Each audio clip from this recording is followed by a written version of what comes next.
Amados, é um privilégio poder estar aqui de novo, em tão pouco tempo, parece, né? Parece que a gente se viu algumas poucas semanas, mas é um privilégio ainda maior estar hoje aqui para ensinar a palavra, né? Isso é ainda melhor. Também é muito bom ver rostos que a gente não tem visto normalmente, né? Vamos ver gente nova aqui.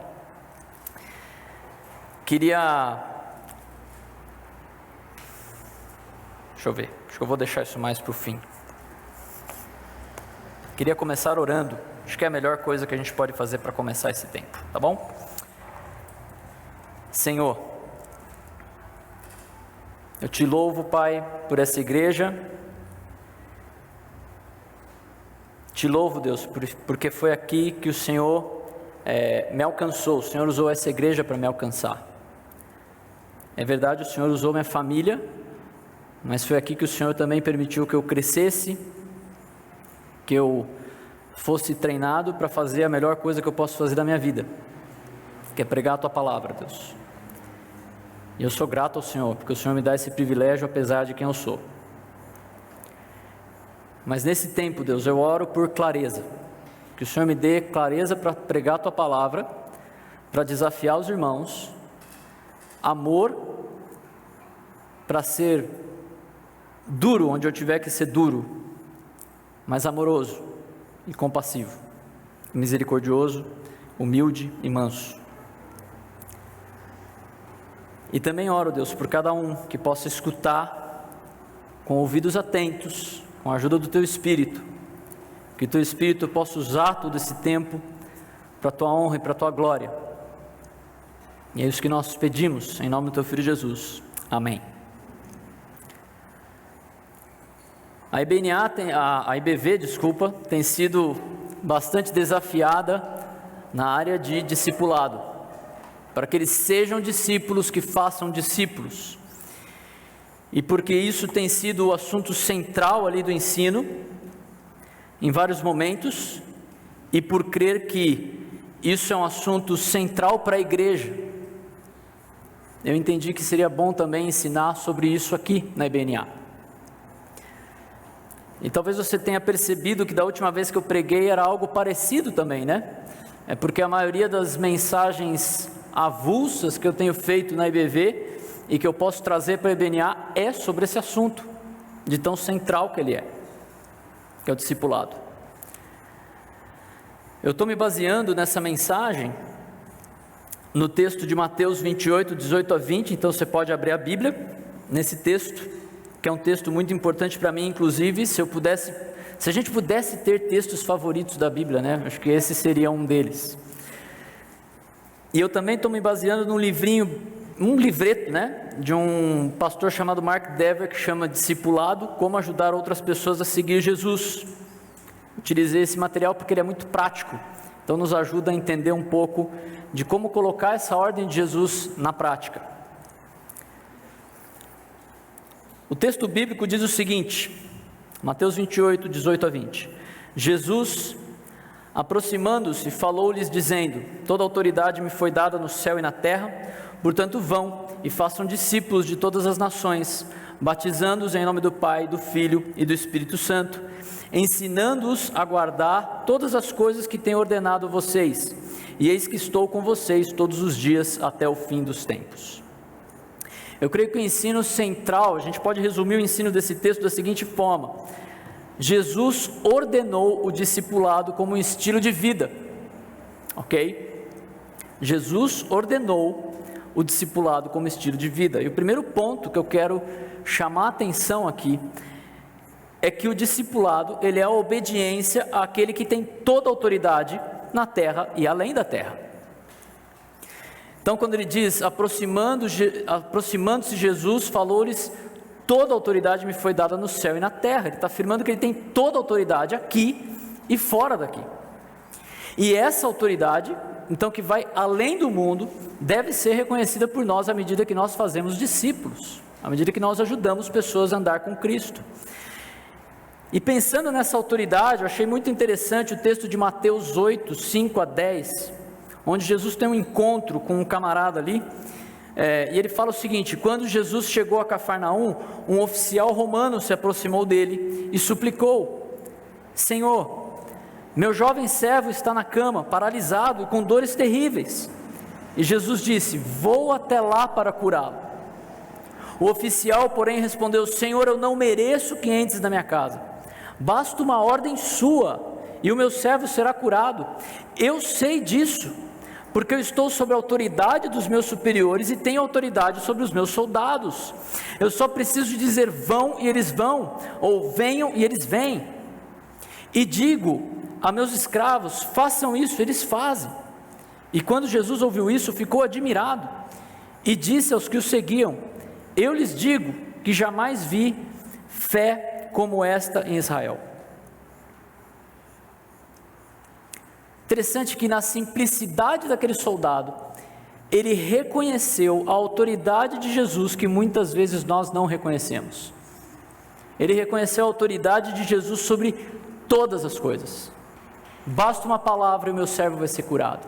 E de fato foi. E essa ordem de Jesus para os seus seguidores, a ordem para nós inclusive, é que façamos discípulos. Essa é a ordem dele para nós, que ele nos dá com a mesma autoridade que ele tinha para curar aquele servo à distância, e com a mesma autoridade que ele tem sobre o céu e a terra. Agora, o que é um discípulo?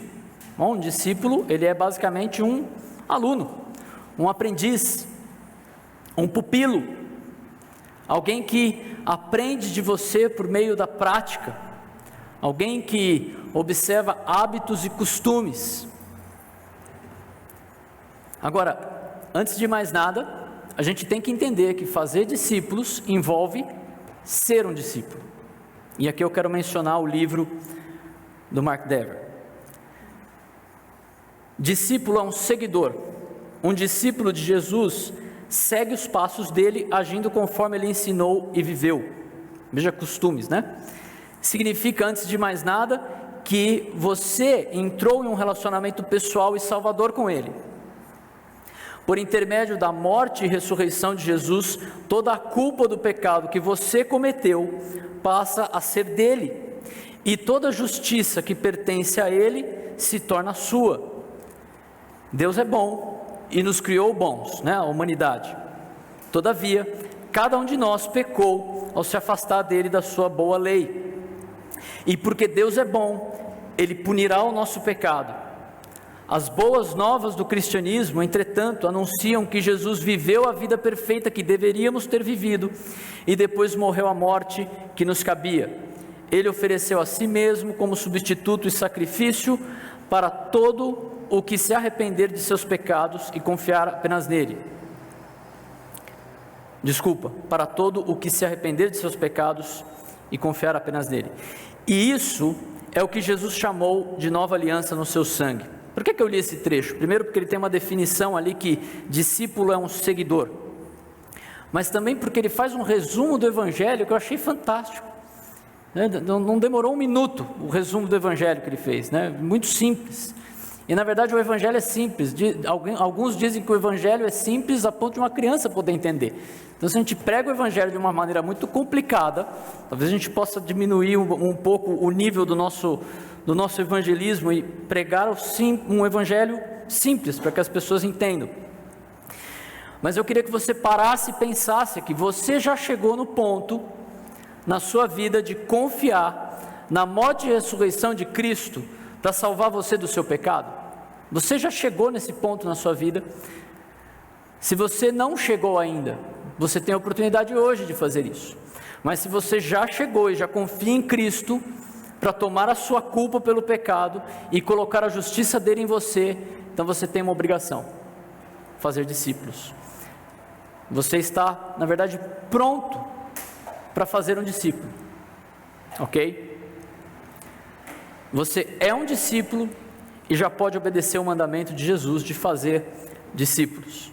Você pode pensar assim: mas eu conheço muito pouco. É verdade, mas você conhece mais do que uma pessoa que não conhece nada. Então, o pouco que você conhece já é algo que você pode compartilhar com alguém. O que é fazer discípulos. Bom, se discípulo é um seguidor, alguém que crê e confia em Cristo, então fazer discípulos é levar a outra pessoa a fazer o mesmo. Novamente eu vou mencionar o livro, ele fala: o primeiro estágio do fazer discípulos pode significar o início de uma amizade com um não cristão. Você explica a ele o Evangelho e o chama ao arrependimento e à fé. Uma vez que ele se arrependa e creia, deve ser batizado e tornar-se membro de uma igreja. Em outras palavras, discipular em sentido plano inclui a evangelização e a conversão. Interessante que hoje, talvez mais do que outras épocas, nós temos a vontade de fazer conhecer aos outros as nossas posições políticas. Nós queremos colocar as nossas posições aos outros sobre cloroquina, vacina, fica em casa e etc. Mas quanto que nós temos investido em alertar outras pessoas da pior pandemia que tem assolado a humanidade há milênios? O pecado, amados, mata mais do que a Covid, e parece que a gente está mais preocupado com isso do que com o pecado. Toda morte por Covid é uma morte por causa do pecado, e toda morte que não é uma morte por Covid também é uma morte do pecado, e para isso nós temos o antídoto, nós temos o remédio. Quanto que nós temos falado disso para os outros? Onde fazer discípulos acontece? Bom, acontece fora da igreja, né? Ou seja, do convívio com a igreja, quando nós estamos alcançando pessoas. E também acontece na igreja, uma vez que a conversão, dentro da igreja, aqui eu não me refiro dentro desse espaço, mas no convívio do corpo, no convívio com o corpo de Cristo. Novamente, citando o livro Discipulado, os membros da igreja também são responsáveis uns pelos outros. Toda a congregação é responsável por se certificar de que cada membro, seja ele criança ou adulto, homem ou mulher, está sendo amado e estimulado ao amor. Isso não bate com Hebreus 10, 24 a 25, que diz: e consideremos uns aos outros para nos incentivarmos ao amor e às boas obras. Não deixemos de reunir-nos como igreja, segundo o costume de alguns, mas procuremos encorajar-nos uns aos outros, ainda mais quando vocês veem que o dia se aproxima. Você tem visto o dia se aproximar? Eu tenho visto. A gente tem observado muita coisa acontecendo, que mostra que o dia está se aproximando, e isso deveria ser um incentivador para que nós nos envolvamos com pessoas, com o Evangelho, e também uns com os outros, para nos encorajar a seguir a Cristo. O que envolve fazer discípulos? Bom, fazer discípulos envolve influência. Interessante aquela passagem em que Pedro e João, eles respondem às autoridades judaicas ali no Sinédrio, em Atos 4:13, se você quiser dar uma olhada depois. Aquelas autoridades, elas reconhecem que aqueles homens andaram com Cristo apenas pelo modo deles falarem. Veja o tamanho da influência que Jesus teve na vida de Pedro e João, a ponto de que eles falaram, e por essa coragem que eles tinham, eles foram reconhecidos assim, esses andaram com Jesus. Interessante, né? Também no seu livro, Mark Dever, ele lembra que nós mudamos, porque nós somos influenciáveis, e também nós influenciamos. Em outras palavras, se nós somos influenciados pelo ensino e a vida de Jesus, então a gente pode influenciar outros da mesma maneira. Por outro lado, se nós não nos deixamos influenciar pelas Escrituras e pelo exemplo de Cristo, como é que a gente vai influenciar os outros? Assim, mais uma vez, você exerce influência. Como você a usará? Quando passar dessa vida para a eternidade, o que terá deixado na vida de outras pessoas? É a pergunta que ele propõe.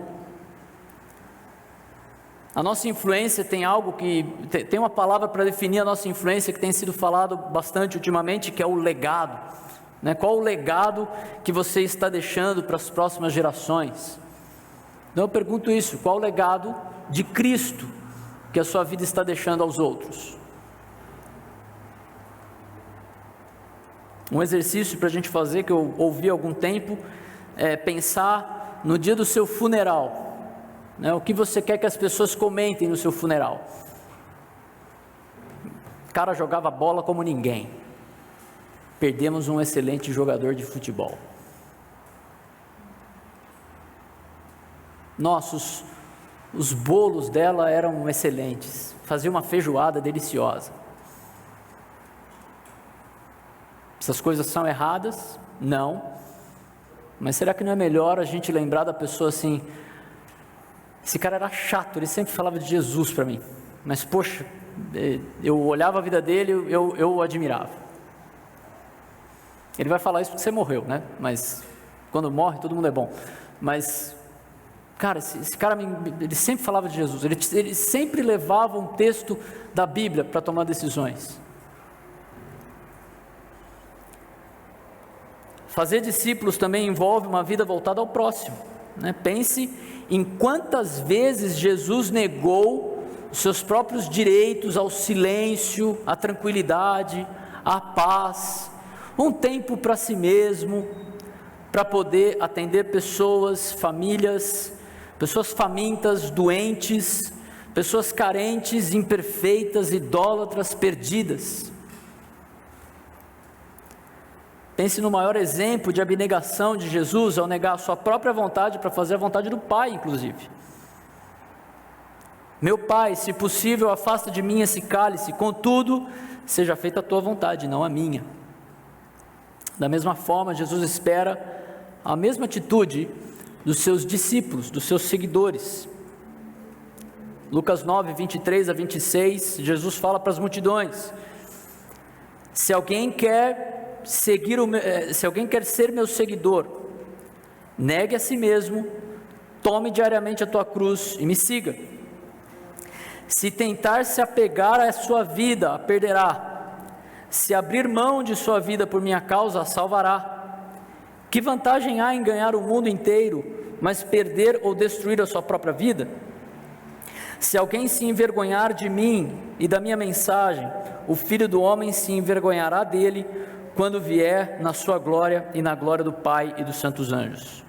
Então veja que, se Cristo por nós abnegou da própria vida, Ele espera a mesma atitude de nós. E aí qual a opção que nós temos de não investir tempo na vida de outras pessoas para ajudá-la a conhecer a Cristo? Acho que não sobra muita opção, né? Fazer discípulos envolve uma atitude humilde. Ser humilde não é ser uma pessoa pobre. Existem pobres orgulhosos e ricos humildes, tá bom? Ser humilde também não é ser um coitadinho que tem dó de si mesmo ou que causa dó nas outras pessoas. Isso normalmente é chamado autocomiseração e também é um tipo de orgulho. Ser humilde é você ter uma visão equilibrada de quem você de fato é. Paulo fala isso, né? Por isso, pela graça que me foi dada, digo a todos vocês: ninguém tenha de si mesmo um conceito mais elevado do que deve ter, mas ao contrário, tenha um conceito equilibrado de acordo com a medida da fé que Deus lhe deu. Então, baseado nisso, quando você está discipulando, a gente deve ter uma atitude de quem sabe quem é, e também uma atitude de quem sabe quem foi. O livro Discipulado diz o seguinte: assim como você precisa se humilhar para ser discipulado, também deve se humilhar para discipular. Fazer discípulos envolve coisas difíceis: dizer não, perseverar em meio aos problemas, saber quando devemos ser pacientes com alguém e realmente ser pacientes. Seus convites podem ser desprezados, o seu conselho rejeitado. E amados, esse tipo de coisa pode acontecer tanto com o descrente como com o crente. Mas aí a gente lembra daquela frase, né? Alguém disse que o discipulado é como um mendigo apontando o pão para outro mendigo. Isso eu creio que é uma ilustração que nos deixa bem humildes. Em 2 Coríntios também, 2 Coríntios 2, 4 e 7, fala: mas temos esse tesouro em vasos de barro, para mostrar que o poder que a tudo excede provém de Deus e não de nós. Então, sempre que você pensar em criticar alguém que aparentemente não está caminhando no mesmo passo que você, e isso vai acontecer no discipulado, algumas atitudes podem te ajudar, tá bom?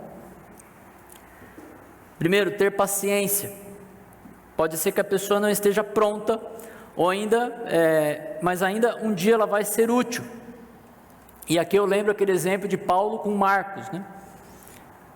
Lá em Atos 15, existe uma discussão a respeito de Marcos. Deixa eu abrir aqui.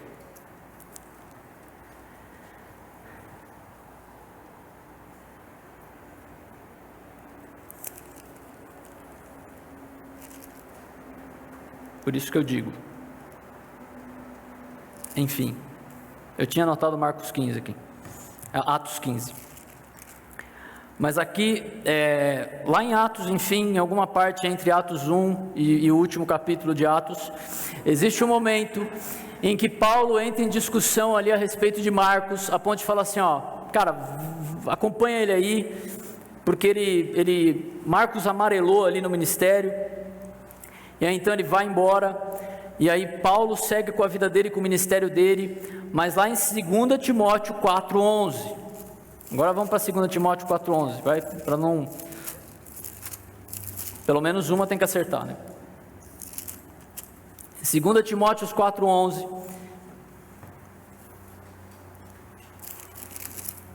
ele fala o seguinte: só Lucas está comigo, traga Marcos com você, porque ele me é útil para o ministério. Interessante, né? Ele tem uma briga ali a ponto de sair, deixar Marcos ir embora, mas ele reconhece que Marcos cresceu a ponto de se tornar útil para o ministério. Isso não traz esperança para a gente. Você vai ter pessoas que você vai querer discipular e parece que a pessoa não está no mesmo passo que você. Mas, amados, dê tempo para que o Espírito também trabalhe na pessoa, né? Porque ela vai poder ser útil algum dia. Ore por ele, reconheça que você já esteve perdido, já esteve morto em pecado, e já titubeou inclusive para tomar passos em direção à maturidade cristã. Lembre-se de quantas pessoas devem ter orado por você e pela sua vida para que você chegasse onde você está hoje. E também cuidar de si mesmo, para ter certeza de que está sendo discipulado e discipulando como estilo de vida. Agora, é possível que você tenha objeções ao discipulado. Eu não faço isso porque eu tenho vergonha, eu não faço isso porque eu tenho medo, eu não faço isso porque, eu não tenho o conhecimento que você tem, né? Você tem muito conhecimento, coitado, inocente, mas... então, se eu tivesse o seu conhecimento eu faria, ou se eu tivesse aquilo eu faria. Amados, não há motivo pelos quais um cristão não possa fazer discípulos. Não há. Como eu já falei, o pouco que você sabe, a ponto de tomar uma decisão de seguir a Cristo, é mais do que a pessoa que está morrendo. Ok? Ao final de tudo, a gente precisa lembrar que fazer discípulos é uma ordem de Cristo. É uma ordem daquele que tem toda a autoridade sobre todas as coisas, e não ser e fazer discípulo é uma negligência do seu chamado como cristão, e um fator que pode colocar inclusive em xeque a realidade da sua conversão. Mas se você não faz discípulos, você provavelmente não é um discípulo. Quais são as suas objeções em fazer discípulos, em se envolver com aquela pessoa que mora na sua rua, que você vê todos os dias passando pela sua casa, em se envolver com aquela pessoa do trabalho, em se envolver talvez com um irmão aqui, que você sabe que é novo convertido, e em poder encostar nele e conversar com ele sobre a palavra. Jesus ordenou o discipulado como estilo de vida. E outra coisa, outro ponto que eu gostaria de trabalhar aqui, é que o discipulado ele exige, então, 3 ações contínuas. 3 coisas que nós precisamos fazer continuamente, como estilo de vida. Ele diz ali, portanto, versículo 19, portanto, vão e façam discípulos de todas as nações, batizando-os em nome do Pai, do Filho e do Espírito Santo, ensinando-os a guardar todas as coisas que tenho ordenado a vocês. Então, a primeira ação contínua que a gente vê aqui é indo. Ele fala, vão, na verdade ele está falando literalmente, indo, façam discípulos. A gente não consegue fazer discípulos sem sair do lugar. A gente não consegue fazer discípulos sem se deslocar, sem nos dispor e sem nos expor.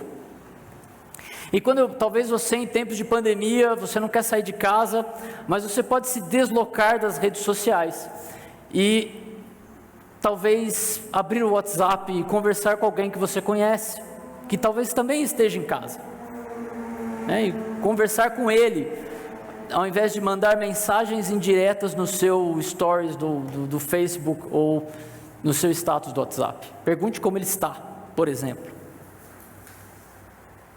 Algumas dicas, né? Procure alguém da sua família, um membro da sua família. 1 Timóteo 5,8 fala, se alguém não cuida dos seus parentes, especialmente da sua própria família, negou a fé e é pior que um descrente.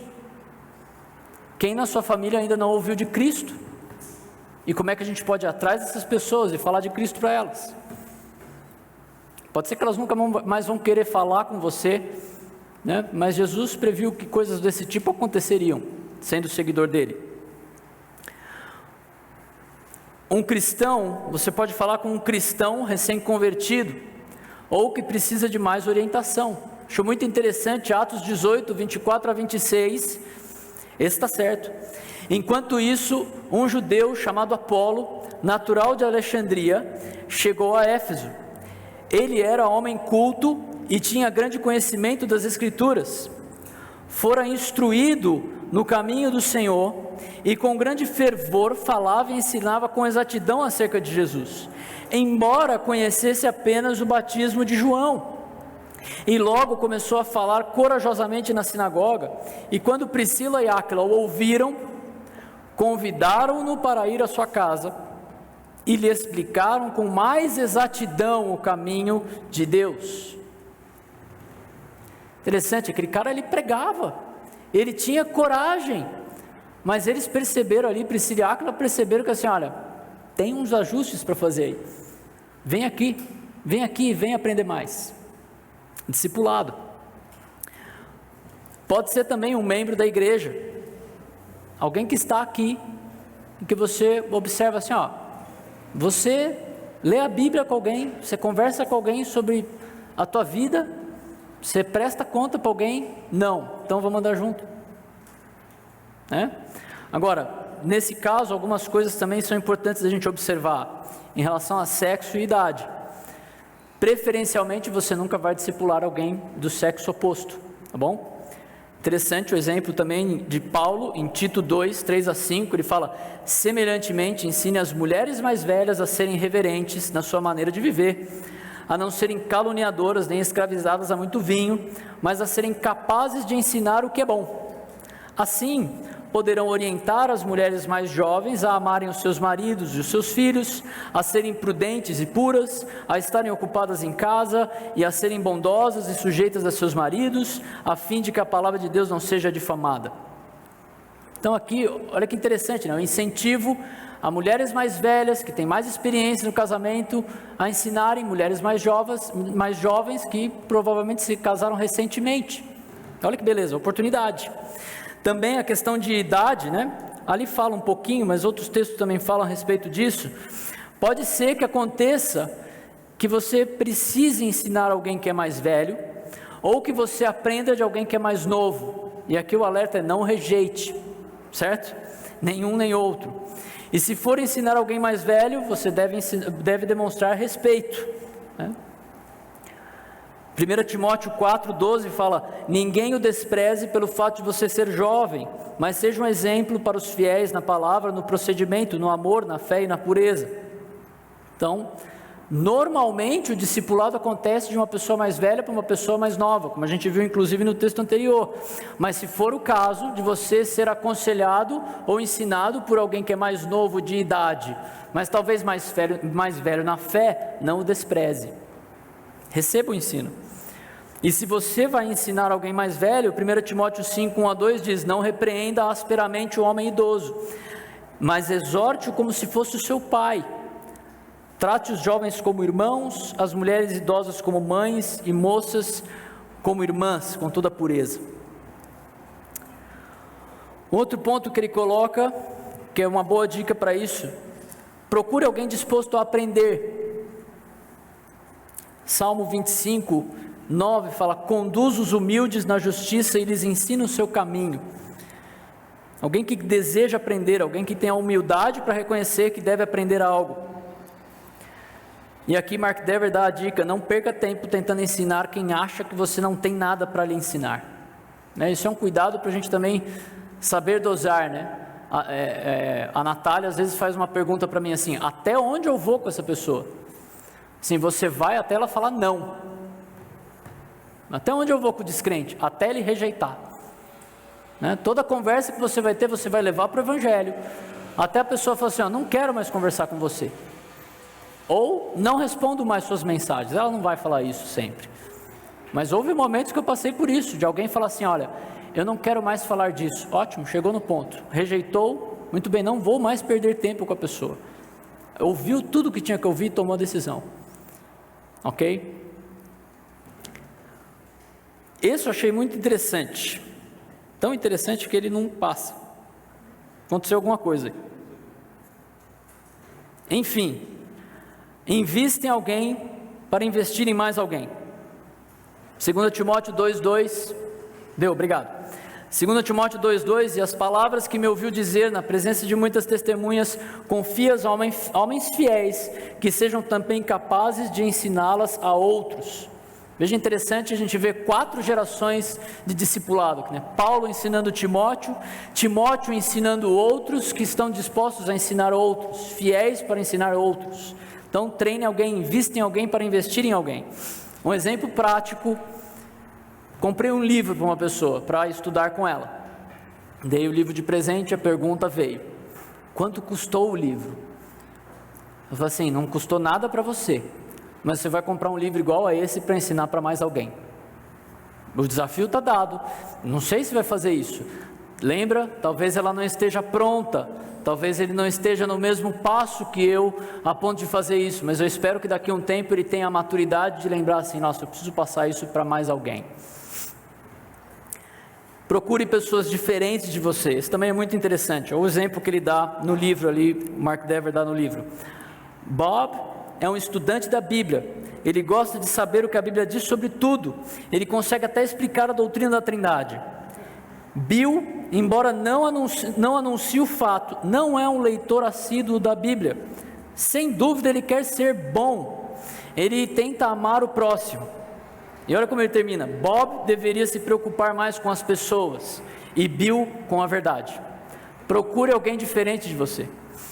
Alguém diferente de você vai te ensinar áreas que você é fraco, e você vai poder ensinar áreas em que ela é fraca, e vocês vão crescer mutuamente, ok? Pessoas diferentes podem edificar mutuamente à medida que cada um influencia o outro naquilo que é mais forte.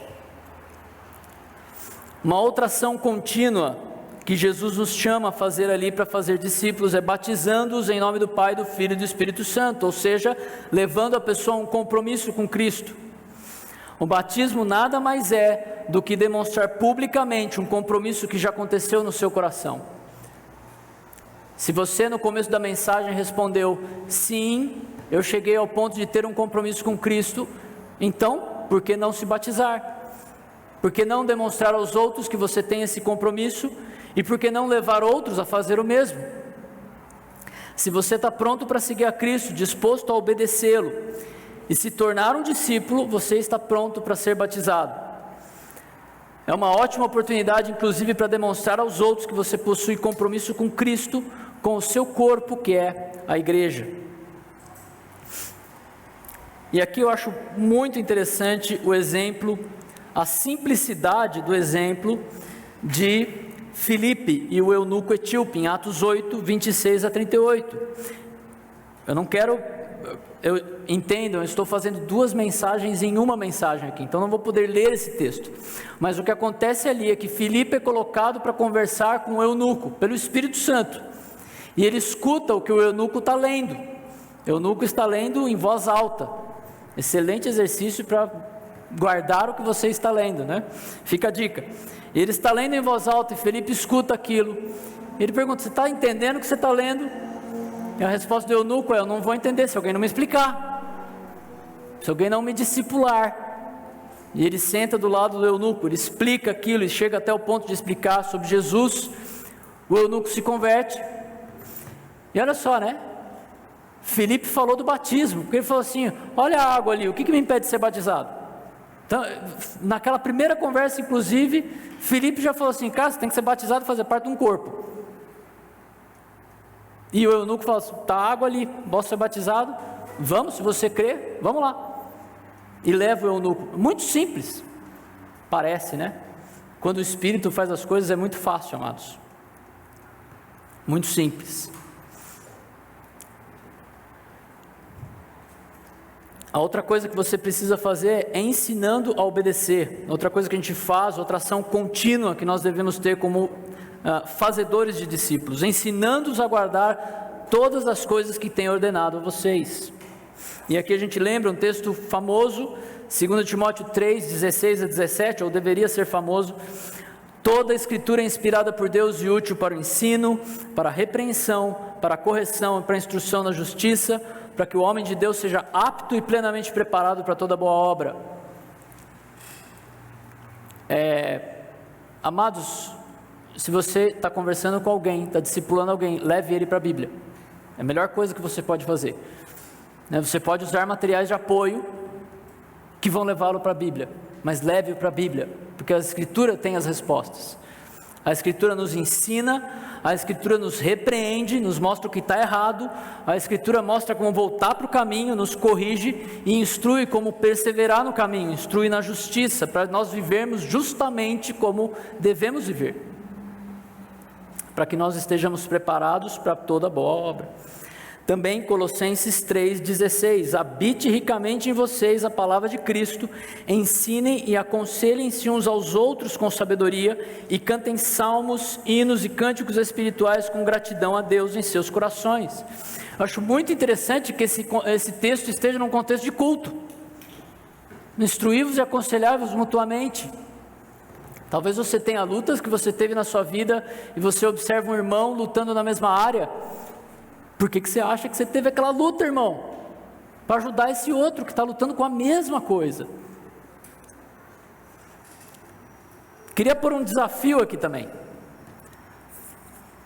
Eu estou deixando vários flyers de divulgação do aconselhamento online. Ok? Nós temos feito esse ministério. E aqui, se me permitem, eu amo vocês, amados, mas a quantidade de conselheiros que nós temos, se a gente quer que esse ministério persevere, é pequena. E eu tenho certeza que nessa igreja tem bastante gente muito capaz de fazer isso. Ou pelo menos que poderia acompanhar os aconselhamentos para poder ser mais treinado nisso. Então, considere a possibilidade de você divulgar na sua rua, no seu bairro, ok? Então você pode pegar alguns lá na frente e considere a possibilidade de acompanhar um aconselhamento e ser treinado para isso, tá bom? Inclusive no termo do aconselhamento existe essa cláusula ali, a pessoa lê que ela pode ser acompanhada por alguém a fim de treinamento. E para ajudar outros discípulos a obedecerem, incentive a leitura. Mark Dever diz: estimular as pessoas a reter a palavra da vida mediante a leitura e compreensão e a obediência. Amados, estimule o seu discípulo a ler, ok? Ensine pelo exemplo. 1 Coríntios 11:1, Paulo fala: tornem-se meus imitadores como eu sou de Cristo. Que bom que é Paulo que falou isso, porque eu não tenho coragem de falar isso, mas Paulo falou isso. Então, imitem, sejam imitadores de quem você sabe que está imitando a Cristo. claro, né? Isso não quer dizer que a gente vai ser perfeito, mas que a gente vai dar exemplo mesmo nos nossos erros, né? Você vai falhar com o seu discípulo, e mesmo aí você pode ser exemplo. Perdão, irmão, falhei com você, ok? Mesmo nos erros a gente consegue, pela graça de Deus, ser exemplo. Influência no dia a dia. Mais uma vez no livro ele fala: grande parte do ato de discipular consiste em fazer o que se faz sempre, mas trazendo pessoas para junto de si e mantendo conversas significativas como Jesus fez. E quando você convidar uma pessoa para participar de sua vida, seja transparente.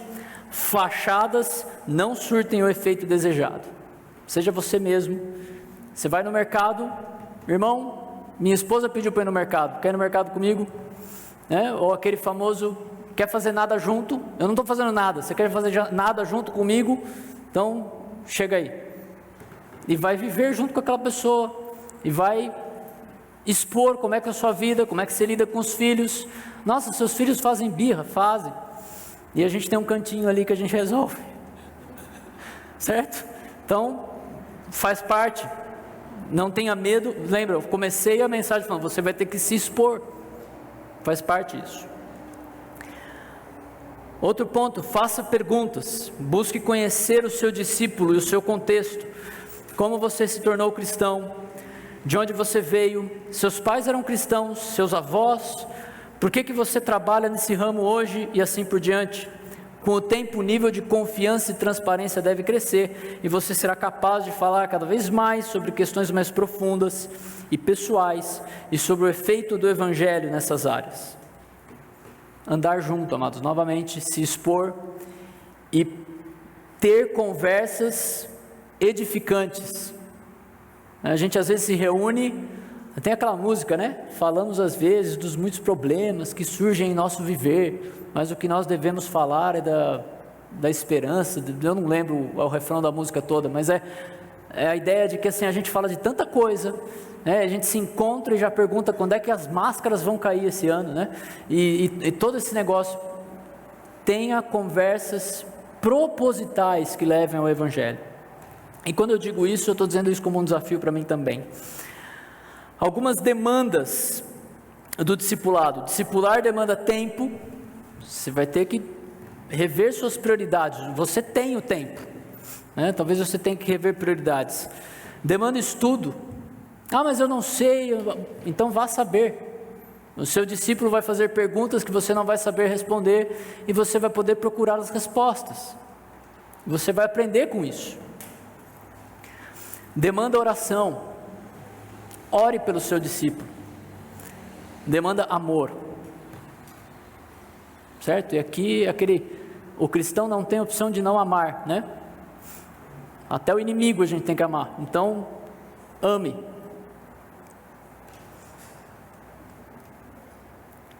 E nós podemos ter a confiança de que Jesus está presente no discipulado. Jesus está conosco no discipulado. Isso não é bom?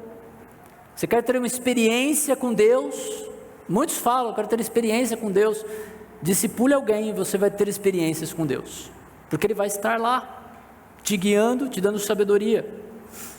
Eis que estou com vocês todos os dias até o fim dos tempos, até na pandemia. Isso é comentário do pregador. Ele não vai nos abandonar no processo, amados. Jesus ordenou o discipulado como estilo de vida. Eu queria pensar em algumas aplicações em relação a isso. Primeira pergunta que eu faço é se você reconhece a autoridade de Cristo sobre a sua vida. Entenda, essa pergunta não é se você é convertido ou não. Você pode estar aqui hoje e não está vivendo de forma que você reconhece a autoridade de Jesus sobre a sua vida, a ponto inclusive de ter o desejo de obedecer. Talvez você tenha dificuldade em obedecer o mandamento de fazer discípulos, mas você tem a disposição, você reconhece a autoridade de Cristo e que Ele está mandando você fazer isso. Um dos motivos de eu ter usado esse livro é porque às vezes na IBV, numa igreja muito pequena, parece que eu sou o único maluco que fala sobre isso.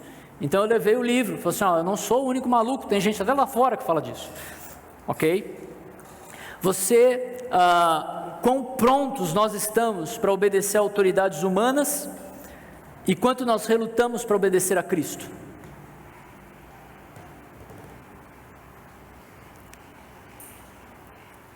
Estou pensando se eu vou fazer uma pergunta, eu vou pensar mais um pouco. Quais são as suas objeções para fazer discípulos? Por que você não tem feito isso? E talvez você questione, como é que eu faço isso durante uma pandemia? Antes de mais nada, eu quero dizer o seguinte, eu não sou negacionista, eu não sou anti-ciência, apesar de eu achar que às vezes a ciência é a mesma ciência que fala que Deus não existe, e ela quer colocar algumas coisas, mas então não sou anti-ciência. A gente está transmitindo, inclusive, por causa de pessoas muito inteligentes que criaram esses negócios. Eu não sou anti-vacina, tá bom? Só para deixar isso bem claro antes de falar algumas coisas. Mas eu creio que como cristãos, como discípulos que estão buscando fazer discípulos, a minha posição quanto a isso seria a seguinte. Eu tenho dito isso para as pessoas, quanto mais cuidado eu tomo em locais de maior risco, quando eu estou no mercado, quando eu estou na igreja, quando eu estou fora da minha casa, mais à vontade eu posso ficar na minha casa, ok? Então uma dica assim, tome o máximo de cuidado que você pode. Use máscara, amados, a gente não é contra a máscara, use máscara, tome cuidado, mantenha o afastamento, porque quanto mais você fizer isso fora da sua casa, mais à vontade você pode ficar em casa. Outro ponto, se você tiver que morrer de Covid, que seja fazendo discípulos, tá bom? Porque o pecado mata ainda mais do que a Covid todos os dias. Eu lembro que eu tive uma suspeita de Covid no meio do ano passado, e, amados, eu fiquei mal mesmo, eu fiquei mal. No fim, parece que não era, mas eu fiquei mal, uma semana assim, prostrado. E eu lembro que minha maior preocupação, eu falei, Senhor, tem um vizinho aqui na frente, tem um vizinho lá, tem gente no trabalho, caramba, se o Senhor me levar, eu não estou pronto, porque eu quero falar para essas pessoas. Então, tenha essa preocupação, se for para morrer de Covid, que seja fazendo discípulos. Por isso, ok? Por causa de tudo isso, algumas coisas para a gente pensar, tá bom? Se eu posso trabalhar presencialmente, mesmo de máscara, tomando cuidado, se eu posso caminhar, se eu posso ir para o mercado, então certamente eu posso procurar um vizinho, mesmo que seja no portão, de máscara, com distanciamento, e falar para ele de Jesus. Eu posso procurar um colega de trabalho e caminhar, talvez, eu não sei como é que é o seu contexto no trabalho, mas caminhar depois do almoço, num lugar arejado, de máscara, e falar com ele sobre Jesus. Porque ele certamente vai falar de política e Covid, e os dois assuntos dá para você levar para o Evangelho. Famílias com crianças podem chamar outras famílias com os seus filhos, talvez famílias que estão presas em apartamentos de 55 metros quadrados há mais de um ano, com os seus filhos tendo aula em casa e já subindo pelas paredes. Chama essa família de máscara, com distanciamento, para ir numa praça e deixar as crianças soltarem um pouco de energia enquanto você conversa com essa família. Sente com a sua família, sente com os seus filhos na grama e leia um pouco de Nárnia. E aquela pessoa vai falar assim, nossa, que raio de livro é esse que ele está lendo? E você fala, não, é um livro para criança, sabe como é que é? O leão é Jesus e o leão morreu pelo menininho que foi um traidor. E use isso como oportunidade. Talvez você conheça pessoas que não estão saindo, e você pode oferecer ajuda para as pessoas. Está tudo bem? WhatsApp, telefone, está tudo certo, você precisa de alguma coisa, estou indo no mercado agora, se você precisar que eu compre alguma coisa, eu compro. Talvez você não esteja saindo de casa, pelos seus próprios motivos, mas você pode usar o WhatsApp para mandar. Eu posso falar o WhatsApp no YouTube? Né? Tá bom. O aplicativo verdinho do telefone no meio, você pode usar para mandar mensagens encorajadoras para o seu vizinho, compartilhar links das pregações, Amados, o que eu quero chamar a atenção é que a gente não tem motivo, mesmo em meio à pandemia, para não buscar o perdido, que talvez esteja precisando ou esteja reconhecendo o que precisa mais do que nunca, né? E aí eu deixo de novo o desafio. Você não sabe quem está sofrendo do lado da sua casa. Talvez você seja tímido, você tem receio de, vou conversar do nada com a pessoa. Divulgue, pelo menos isso, e quem sabe você fazendo isso vai te abrir oportunidades para conversar com aquela pessoa, né? Já não foi uma nem duas vezes que eu estava entregando coisa na caixa de correio, alguém apareceu no jardim, estou deixando um negócio aqui e tal, beleza, já surgiu uma conversa ali. A próxima vez que aquela pessoa te vê, ela vai saber que você faz parte de uma igreja, ela vai saber que você é cristão, e ela vai saber que, quem sabe, se eu precisar de ajuda, eu posso procurar essa pessoa. Ok? Vamos orar. Senhor, nós te louvamos, Deus, pela tua palavra, nós te louvamos por homens que têm escrito bons livros para nos ajudar a entender a sua palavra. E nós precisamos da tua ajuda, Deus. Nós precisamos do teu Espírito para seguir o exemplo de Cristo e saber como fazer isso, inclusive em meio a tudo que nós estamos vivendo. Então ajuda-nos, Deus. Ajuda-nos a sermos luz nas trevas. Ajuda-nos a sermos uma luz no meio da Covid, no meio de discussões políticas, mostrando que, na verdade, Deus, o que nós mais precisamos não é uma vacina. O que nós mais precisamos não é outro governo. Bom, talvez outro governo, o seu governo. Mas o que nós mais precisamos hoje, aqui, vivendo nesse mundo, é o Senhor Jesus. E eu oro para que o Senhor nos ajude a viver como Jesus, apesar de quem nós somos, e reconhecendo que nós somos falhos, mas nós temos a palavra viva. É isso que eu peço em nome do teu Filho Jesus. Amém.